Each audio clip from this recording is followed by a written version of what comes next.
We're here, not queer. Look, I'm just completely out of comments at this point.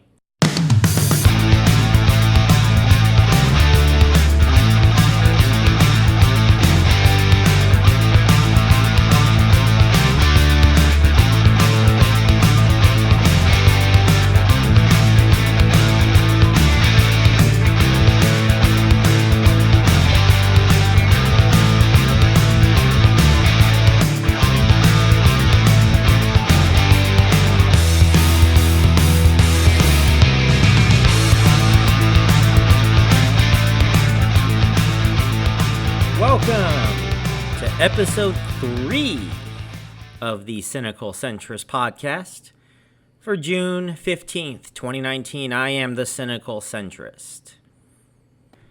Before I begin, I have to congratulate the St. Louis Blues of the NHL for winning the Stanley Cup on Wednesday night, beating the Boston Bruins in Game 7 4-1.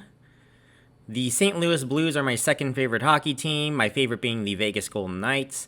So as much as I'd like to see the Knights win the cup, this was the next best thing for me, especially for a team that was last place in the beginning of the new year, from worst to first. And to think that song Gloria kind of was that start, in a way, of their rally. And that got them from last place in the NHL to the playoffs. And then using the playoffs through 4 rounds, they took out the Winnipeg Jets, the Dallas Stars, the San Jose Sharks, thank goodness, who were basically handed a spot in the conference finals, in my opinion, and the Boston Bruins to win it all. And that's just a 30 for 30 waiting to happen. I actually thought about adding like a little bit of a clip of the song Gloria at the start of this show, but I didn't want to get copyright strikes if I ever posted these to YouTube, so simple congratulations is good enough. Also, congratulations to the Toronto Raptors on Thursday night, beating the Golden State Warriors 4-2. First NBA championship in Canada. As you can see, it's a really, really good year to be an underdog. And yes, I know the New England Patriots won the Super Bowl, but you have to think, too, that they were also an underdog going in, considering their record and their seeding. So yeah, and the LA Rams were expected to do a lot better than they actually did. So, oh well, this definitely is a good year to be an underdog. So there is a lot that is worth talking about regarding the Democratic primary debates coming up. But first, I wanted to start the show off by following up on the show last week and talk about that straight pride parade that they officially have a date for now, August 31st. First off, I put up a poll on, I think, Sunday or Monday, asking what was the dumbest thing that we saw last week, and I added 4 options. We had the straight pride flag, the $999 Mac Pro stand, Trump's hat hair that made him look like the absolute worst-looking TBN evangelist, and Trump stating that the moon is a part of Mars, and a really, really badly worded tweet about NASA. And several of you voted. 50% of you said the straight pride flag was the winner. And to be honest, I cannot blame you. That is a terrible looking flag. As I stated last week, it looks like a same pattern as an old school prison uniform. So, by the way, for the rest, 33% chose the Trump tweet saying the moon is a part of Mars. And 17% said the Apple $999 Mac Pro stand. And yeah, I think that's pretty fair. I know that the media is trying to hype these straight pride guys up as some scary white supremacist alt-right folks. But I'm going to be honest, really, really hard to not think that these jokes just write themselves. I don't know how anyone really takes these guys seriously. To try to explain how the flag was like, imagine, like I said, how a pride flag looks like, but replace the rainbow colors with alternating white and black colors, which, as I said, it looked like the old school prison uniforms, I mean, how can you take something like this seriously? And to anyone that actually is supporting this, how the hell are we supposed to take you seriously with a terrible looking flag like that? And I really, really hope that you realize how dumb this looks, and that at the very least you change that before the parade. That's all I'm going to say. I mean, I'm not for straight pride or or these straight pride parades, I should say. I am straight. I'm not for the concept of straight pride parades. But if you are going to market it to an audience and not, make it look absolutely stupid and like it's something written out of The Onion, then yes, change that flag. Anyway, the thick plottens. They have named their grand marshal for the straight pride parade right after I finished recording last week, so that's why you didn't hear about this last week. And, if you're going to have a grand marshal of the straight pride parade, obviously it has to be a man. But not just any man, a manly man. A man of the men. A real man's man. And boy, did they find one. You ready for this? Unless you've already heard it, but for those of you that haven't, the Grand Marshal of the Straight Pride Parade is Milo Yiannopoulos. And I hope I pronounced that last name right. Yiannopoulos? I'll go with Yiannopoulos. Because, when I think straight as an arrow, I think Milo. You really can't make this shit up, guys. I'm serious. This really has to have come out of The Onion. Are we sure that this is not something that The Onion and the CNN are just trying to do some kind of practical joke with us with? There is no way this is a serious parade. The marketing mistakes and sins I see this parade committing matches Fire Festival in stupidity. Milo actually made a statement regarding being the Grand Marshal. He says, "I must technically be sequined and perfectly coiffed friend of Dorothy's, but I've spent my entire career advocating for the rights of America's most brutally repressed identity, straight people. So I know a thing or two about discrimination. This parade is a gift to anyone, male or female, black or white, gay and transgender allies too, who will stand with us and celebrate the wonder and the majesty of God's own heterosexuality. Men, bring your most toxic selves. Women, prepare to burn your briefcases, because it's great to be straight, and we're not apologizing for it anymore. We're here, not queer." Look, I'm just completely out of comments at this point. I'm just going to let the jokes write themselves, as I said.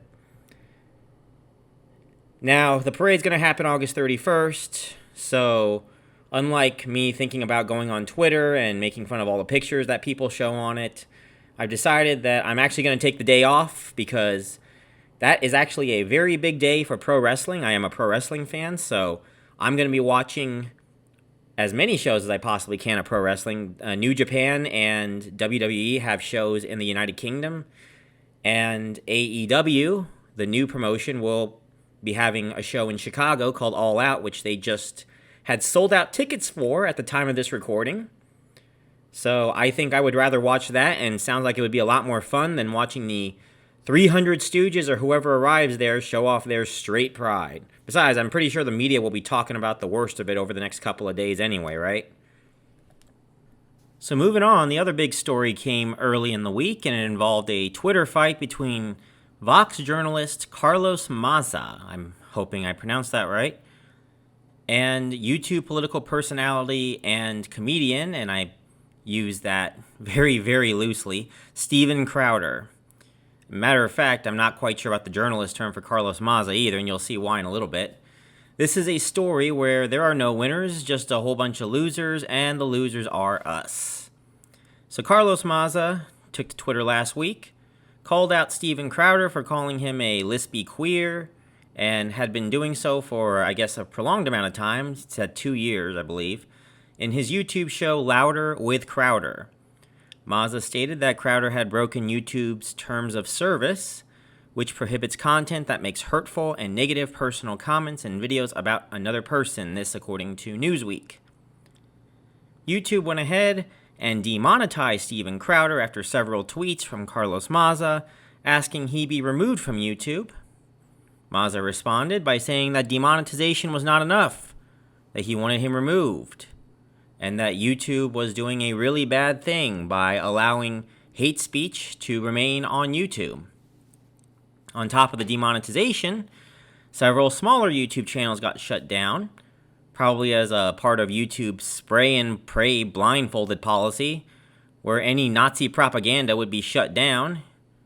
Well, at least anything that is shown as Nazi propaganda, even if they were used for educational purposes, which many of those channels were. There were actually a couple history channels that built their channels off of World War II fame and Nazi propaganda. In that sense, they got shut down because of this kind of, I call it the spray and pray policy.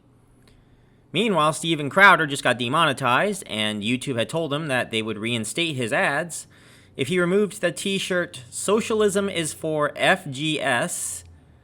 I skipped a letter there, and you can leave it to the imagination what that is on his website. Now, first off, I've never heard of Steven Crowder before this, and I barely knew this guy existed.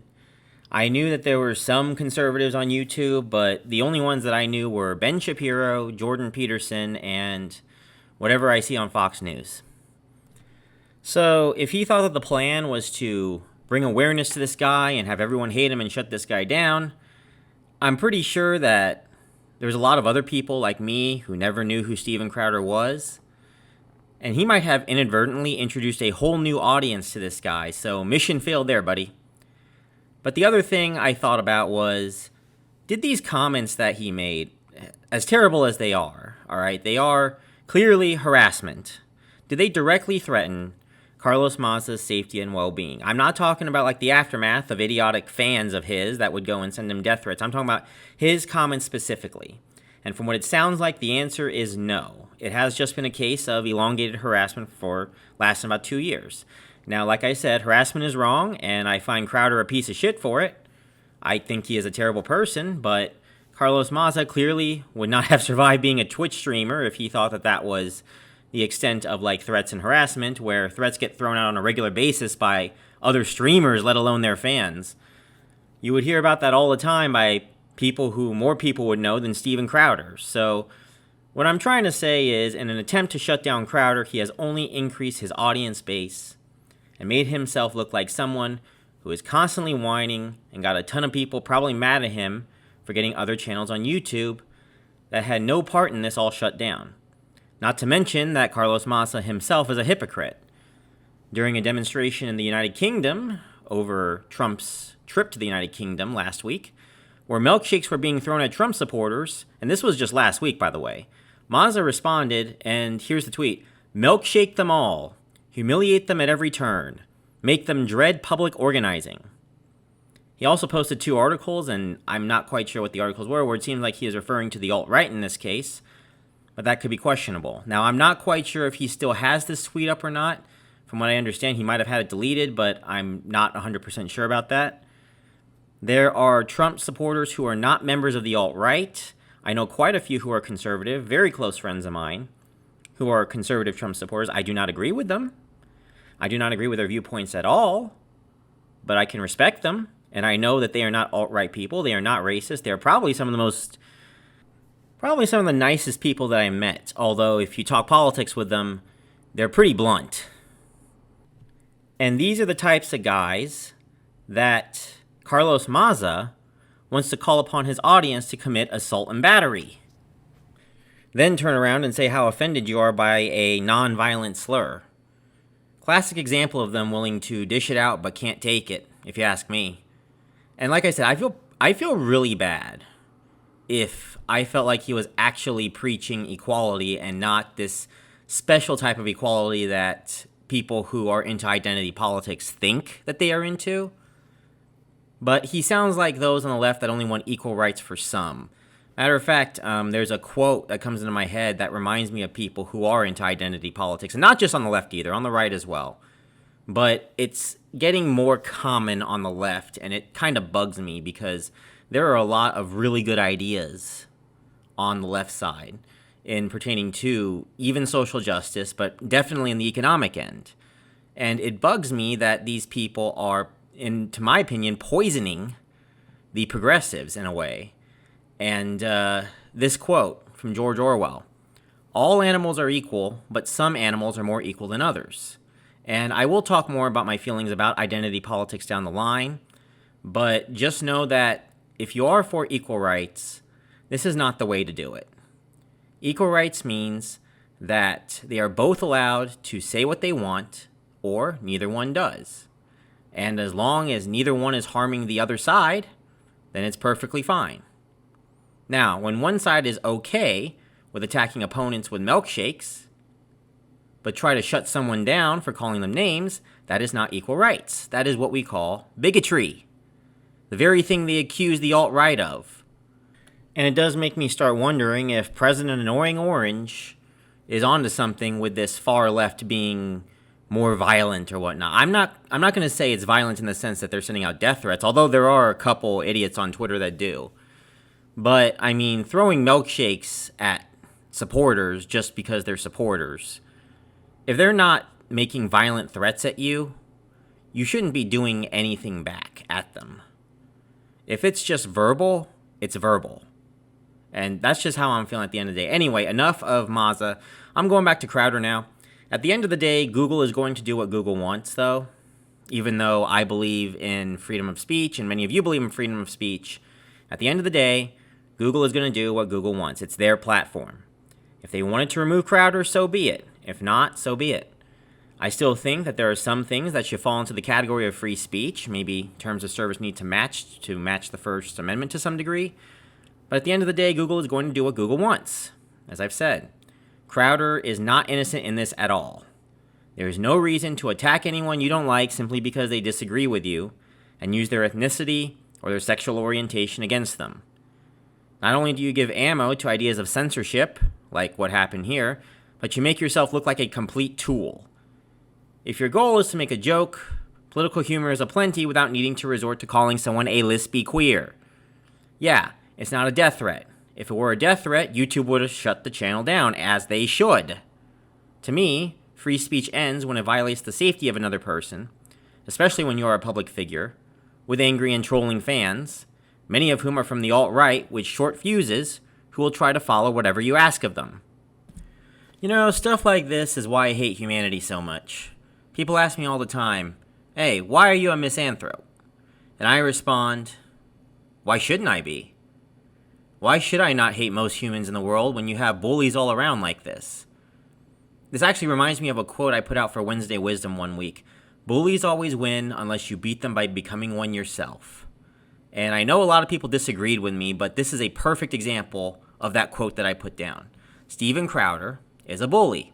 Calling someone a lispy queer, making racist and homophobic remarks, is being a bully. Carlos Maza retaliated and got what he wanted by resorting to bullying Crowder, and several other channels inadvertently by constantly tweeting that he should be banned, while just recently supporting assault and battery of Trump supporters by throwing milkshakes at them and make them dread public organizing, paraphrasing his quote there. So, for those that say that no, you don't have to be a bully in order to beat a bully, what would you call that? People, we'll be right back.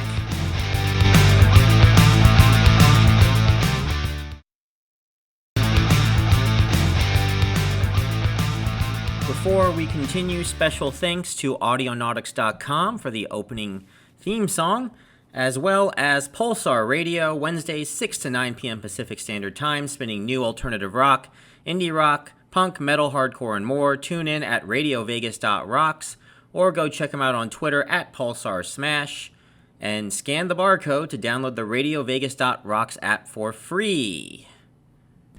All right, let's talk about the Democratic primaries. Oh boy, what a cluster this is, huh? 24 candidates vying for one of 20 spots in the first two debates. Now, if I started analyzing each and every one of these candidates, we'd be here till tomorrow. So I'm only going to briefly go over the top three and how things are looking for them. Well, briefly go over the top three, and then I'm just going to go over the debates today. So, of the top three, the leader right now is Joe Biden, the Walking Nostalgia Act, because America loves nostalgia, I guess. Having until recently, a commanding lead in the primaries, but it's not so commanding anymore. His double-digit lead over Sanders and Warren has shrunk to single digits. I am not quite sure exactly what he stands for, though. The only thing I know of him is he has some climate change plan that he copied from another candidate, and he was for the Hyde Amendment, which prevents abortions from being federally funded, but now he's against it after pressure from others. Kind of reminds me of this one election, I think it was 04, 08. Someone said, I was for it before I was against it. I think it might have been John Kerry, I'm not sure. So basically, he's the typical politician in an era where people are absolutely sick of politicians. So someone, please answer me. Why is this guy still winning? I'm assuming it's because it's very early, but still. I also don't understand why they call Biden the centrist candidate. Honestly, that's an insult to me. How is this guy a centrist? This guy is almost as, well, I should say, pandering to people, almost as liberal as the progressives that go at him and are against him. Really, most of these politicians are economically right and authoritarian on the political compass, but that's neither here nor there. We need to stop thinking of centrism as meaning for the establishment. I'm a centrist. I can't stand the establishment. I have liberal views. I have conservative views. I have a few views that are even more liberal than Bernie Sanders. I have some views that are about as conservative as, well, Trump supporters are. And I know a lot of you hate me for that, and I hate you too. But one thing I cannot stand is the congressional establishment pretending like everything is okay. And Biden is everything that represents what is wrong to me in America right now. This whole lobbying, pork bellying thing, I'm just done with it. And honestly, even I don't care if it's left or right, we need people who are actually going to what Trump would call drain the swamp back in 2016. Now, Trump promised that. I didn't vote for him, but a lot of people did. And he hasn't drained the swamp. He's actually failed on that, probably intentionally. But reality is that what he said, that message is absolutely right. The status quo is just not working. Bernie Sanders is saying the same thing. And we have a lot of anti-establishment candidates, which I will get to in a little bit. But another thing, this goes for not just Joe Biden, but Bernie Sanders as well. A lot of anti-Trump supporters attack Trump for his age, and saying a lot of the decisions he makes is due to either dementia or old age or some kind of memory loss. Let me ask you something. If you're voting for Joe Biden or Bernie Sanders, you do realize that Joe Biden is 4 years older than Donald Trump, right? Actually, 3. Donald Trump just had his birthday, I believe. He's 73 now. Joe Biden is 76. Bernie Sanders is 77. If you are voting for these two, they will be 78 and 79 respectively on Inauguration Day. They would be 82 and 83 in their second term. If Trump is too old to take the office, Biden and Bernie are ancient. But I get it. It seems America loves these old nostalgia acts, so it's no surprise that these two are up. And don't get me wrong, I actually have a lot of respect for Bernie Sanders, but I mean, come on. It's time to let some new blood in, guys. The voting trends seem to point that way too. Elizabeth Warren is considered that part of that young blood in a way, but she's no spring chicken herself. She's 69, and she will be 70 on Inauguration Day. Now, I know females do live a little bit longer than men, so a female 70, I guess, would be like a male 66, 67 or something. And she is going to be younger, I think a little bit younger than Donald Trump would be come Inauguration Day when Trump was inaugurated. But still, that's what I'm trying to say is that we do, in my opinion, need some young blood, and I would prefer a younger nominee against Donald Trump. Now, there is a debate coming up that could reshuffle the deck over who's on top and who's going to be out. So to qualify for the first debate, candidates needed to pick up 65,000 unique donors or get 1% of the vote in 3 national polls. There were 20 spots available, and 20 have qualified through one of these methods. The 4 that did not make it are Montana Governor Steve Bullock, Massachusetts Representative Seth Moulton, former Alaska Senator Mike Gravel, and Miramar, Florida Mayor Wayne Messam. If you had qualified using both methods, however, you were going to get priority, though in the grand thick of things, that did not really matter. Now, I just got this right before I started recording. The 20 that did qualify were randomly drawn into 2 pools. One pool would be the first night, June 26th, and the second pool being night 2, June 27th. And here are the names. June 26th, up for debate: Cory Booker, Elizabeth Warren, Beto O'Rourke, Amy Klobuchar, John Delaney, Tulsi Gabbard, Julian Castro, Bill de Blasio, Tim Ryan, and Jay Inslee. Second night, June 27th, will consist of John Hickenlooper, Joe Biden, Pete Buttigieg, Michael Bennet, Kirsten Gillibrand. I hear it both ways. Kamala Harris, Bernie Sanders, Eric Swalwell, Marianne Williamson, and Andrew Yang. Man, that second night looks quite stacked, doesn't it? The RNG gods definitely did not like Elizabeth Warren in this one. You have 4 of the top 5 candidates in the second night. You have both major outsiders, Andrew Yang and Marianne Williamson. And Elizabeth Warren is on the first night, and the closest opponent to her in the polls is Beto O'Rourke, who has like 3%. I feel sorry for any candidate that's not a top candidate or not named Andrew Yang or Marianne Williamson, honestly, that is going to be speaking in the second night, because they definitely look like they could get lost in the shuffle. Especially John Hickenlooper, especially after that California Democrat convention where he got booed out for saying that Medicare for all is bad politics. Press F to pay respects to his campaign, huh? I'm pressing my F key right now. I mean, you can't hear it because I drained it out, but I am pressing the F key for his campaign. Pay respects, everyone. Now, I know a lot of Warren supporters, though, are not happy because she has pretty much the stage all to herself in night 1, and they're not happy that she didn't at least get a challenge in her night from someone like Joe Biden, and there is a fear of lack of eyes showing the first night would hurt her chances as well, but I'm sure the media can recap the debates well enough to get some sound bites off of it. Now on to the third debate. And why am I talking about the third debate, not the second? Because the second debate has the same requirements.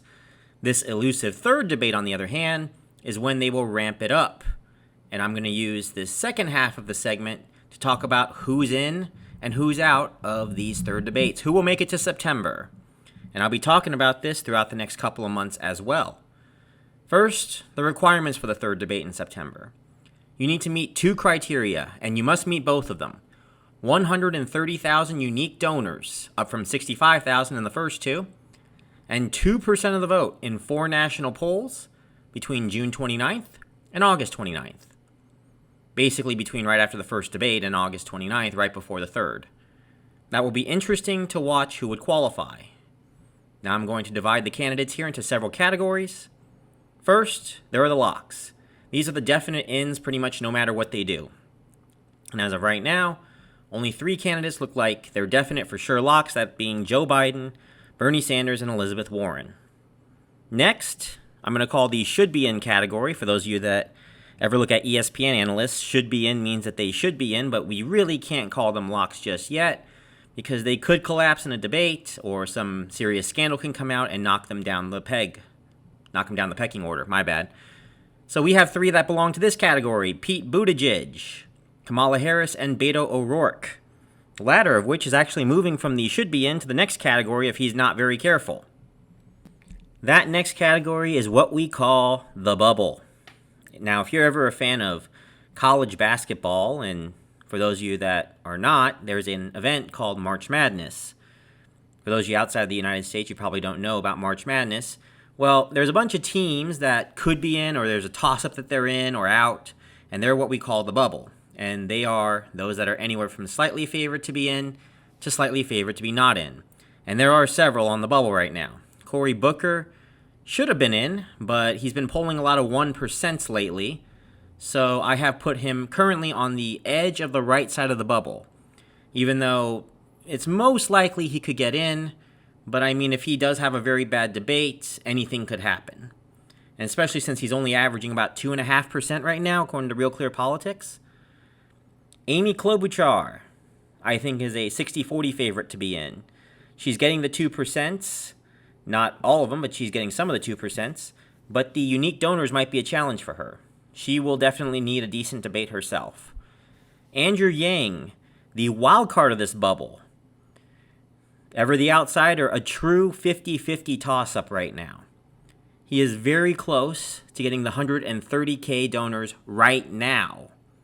His problem is he needs to turn his 1% into 2%. And he could do that with a good showing in the debates, and a lot of analysts think that he's actually poised to do that, and we're going to talk about that in a little bit. Julian Castro, I said Julian Castro, I would say is a 40-60 underdog. He was getting 2% until recently, and the unique donors can also pose a challenge for him. Tulsi Gabbard is also a definite underdog. I would poise her at about 25-75 right now. But I still put her in the bubble because, anything could happen. And then you have your Kirsten Gillibrand, Jay Inslee, John Hickenlooper. These are the people that, well, barring a miracle, are probably not going to be moving on to September. And then anyone else that I have not named are almost certainly not going to make it to September, barring an amazing debate that breaks them out. So after the debates, we will see how they move on that end. Now, I asked 2 questions on Twitter over the week, and I think now would be a good chance to answer them. The first question was, who I think in the first 2 categories, between the lock and should be in column, has the best chance of collapsing? And second question, the other way around, who in the bubble or below has the best chance of breaking out and becoming a lock? Answer to the first question, I'm going to say Beto O'Rourke. His poll numbers have been free-falling. He's trying to catch the magic of his run against Ted Cruz, but it's just not working out. Matter of fact, I think if he has a bad debate or comes off looking weak, there's actually a much better chance that he doesn't qualify for September than it looks right now. That guy is in serious trouble. Answer to the second question. The most likely breakout, I'm going to say, is Andrew Yang. And I think most analysts agree with this because he is the most different of all the candidates. He is the one with the most original and novel ideas, and he doesn't have that much name recognition yet. In most polls, more than half of Democrats that are polled don't even know who this guy is. So this will be his first chance at a truly national stage. And with his different ideas, he has a chance to fish up another 1% of voters that he needs. He's been consistently getting ones, and get the 2% that he needs to move on to September. It helps that he already has around 120,000 unique donors right now, so the donors won't be the problem for him, it will be the polls. But his ideas are just original enough, just novel enough, that he could break out as the anti-establishment darling to me, and probably move into the top tier. I'd say the top 5 at least, if not top 3. Now, one more note before I close this segment. I know this guy did not qualify for the debates, but I still think that you cannot completely write off Mike Gravel just yet. And a lot of it is because of name recognition. Now, he's just turned 89, so I know there's this, old age problem. So he has basically the problem that Biden and Sanders has 100-fold. But he is the one that was left out with the most name recognition. His 2008 election ad, basically where he stared at you for 2 minutes, then picked up a rock and threw it into the water, then walked away. This was amongst the top 5 campaign ads that I've probably ever seen. Now, he made an updated version for 2020 around April. He updated it by showing different candidates, laughing at certain progressive viewpoints like free college, free healthcare, even within their own party, the military-industrial complex. And then you would see him sitting on a bench looking way older than he did in 2008. I know it's been 12 years, but it looked like he aged 30. He took his cane, walked up to the grass, grabbed a rock. You would see more clips of him going at Biden during the 2008 debates, mostly talking about the amount of wars that we have in the country, which brought a nice touch. And then he throws the rock into the water, and then this followed up by a closing slide that asked for a $1 donation. I personally like the original rock video a little better because it was more abstract. To me, that was the quintessential postmodern ad. Top 5 all time to me, again, like I said. Rock 2.0 was not terrible, but I felt like it was just, it was trying to spell it out to you in a way. It's like, it didn't really make you think, and that's what I liked about the original one. But either way, I gotta say, good job, Gravel, even if he is going to drop out after this. Hey, good run. So that's about it for debates and the election. We'll probably talk more about it next week if there isn't so much on the news. Otherwise, I'll probably wait till the special. And that special will happen probably on the 25th. So be sure to check that out there. We will be right back.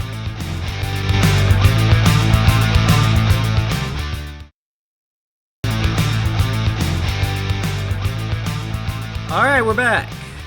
So the last segment for this show, going to be a little short since I went pretty long on the election analysis.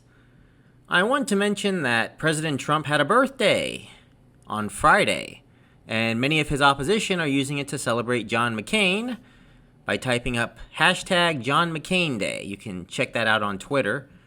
Thought John McCain's birthday was also June 14th, but it is not. It is August 29th, so 2 days before the Straight Pride Parade.